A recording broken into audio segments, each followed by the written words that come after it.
Voici la présentation sur la synthèse et les recommandations. Alors, il faut garder du temps en fin d'étude pour soigner la synthèse et les recommandations qui seront alimentées par la substance des différentes analyses.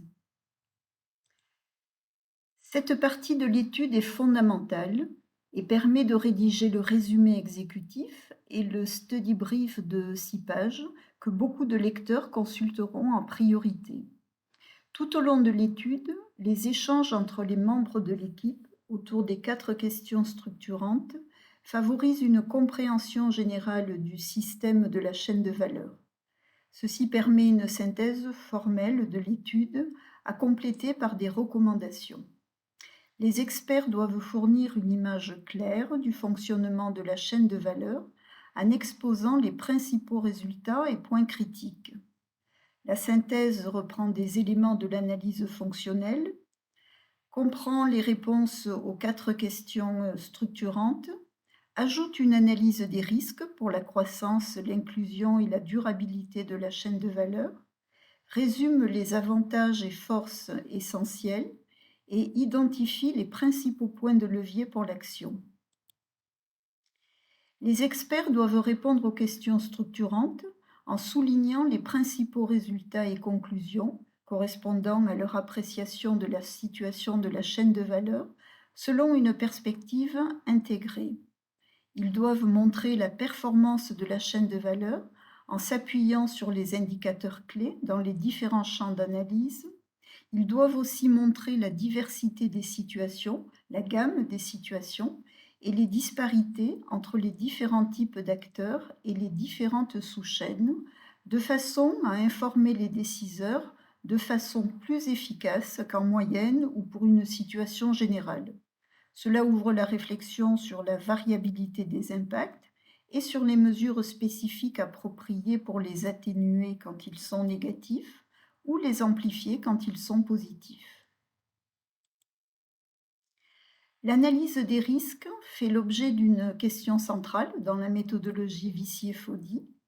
Les risques peuvent venir du comportement des acteurs de la chaîne de valeur ou de circonstances extérieures. Il faut essayer d'anticiper comment certains événements défavorables à venir pourraient affecter négativement la situation, l'image de la chaîne de valeur, du fait de leurs possibles conséquences sur la croissance, l'inclusion et la durabilité. Les risques les plus fréquents sont bien connus dans les chaînes de valeur agricoles.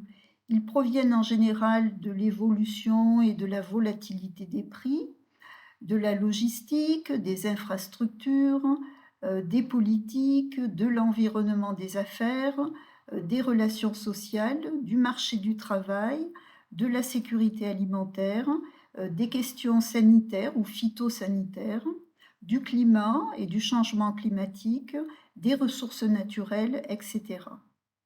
L'analyse des risques comprend 3 étapes.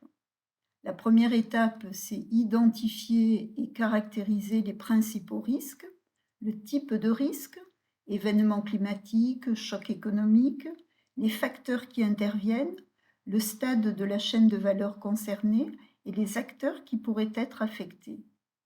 La deuxième étape consiste à déterminer la capacité de gérer les conséquences de ces risques, les instruments qui pourraient être mobilisés, par exemple des contrats d'assurance, la responsabilité qui prend en charge, la faisabilité réelle de la prise en charge. La dernière étape, c'est d'évaluer le niveau de risque depuis faible à extrême en combinant les valeurs de probabilité de l'occurrence du risque, de nulle à certaine et de sévérité du dommage. L'objectif n'est pas de développer des arguments bien définis, des mécanismes en action, mais d'évaluer grossièrement dans quelle mesure le risque peut menacer la croissance, l'inclusion et la durabilité. Les experts doivent résumer clairement les avantages et les impacts négatifs pour que les responsables de la prise de décision puissent s'en saisir facilement. Il faut insister sur les avantages importants et les impacts négatifs, les conséquences sur chacun des types d'acteurs, agriculteurs, travailleurs, entreprises, etc., doivent particulièrement être mises en avant et expliquées. En montrant une diversité de situations, on peut plus facilement mettre en lumière le besoin ou le potentiel de changement. Ceci est valable aussi pour la comparaison des sous-chaînes. Les différences de perspective en termes de technologie, de caractéristiques géographiques ou d'organisation sociale, par exemple, peuvent révéler des faiblesses et mettre en évidence des espaces d'amélioration ou de protection. Finalement, les connaissances produites sur la chaîne de valeur permettent d'élaborer des recommandations concises pour améliorer le développement de la chaîne de valeur et son impact futur. Les experts peuvent insister sur des actions internes à la chaîne de valeur, par exemple de type organisation ou amélioration des technologies, ou relevant d'autres acteurs, par exemple politique fiscale ou création d'infrastructures. Il peut s'agir de changements de règles, d'innovations technologiques connues ou à développer, d'appuis spécifiques tels les systèmes d'information, etc. Pour améliorer l'efficacité, des points de levier peuvent être identifiés, c'est-à-dire permettant à une intervention limitée de produire des changements importants sur un grand nombre d'acteurs. Au final, les recommandations visent à améliorer le développement de la chaîne de valeur dans sa globalité, renforcer la contribution de la chaîne de valeur à la croissance et améliorer sa performance en matière d'inclusion et de durabilité, prévenir ou gérer les risques majeurs, approfondir la connaissance de la chaîne de valeur pour combler le manque d'informations, conseiller si nécessaire le suivi de certains indicateurs particuliers.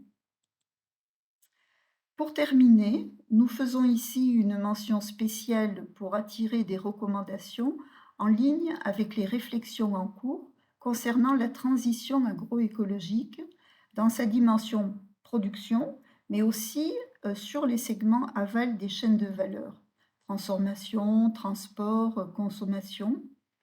Ces réflexions peuvent orienter l'attention au moment de la collecte des informations et déboucher sur plusieurs recommandations concrètes spécifiques.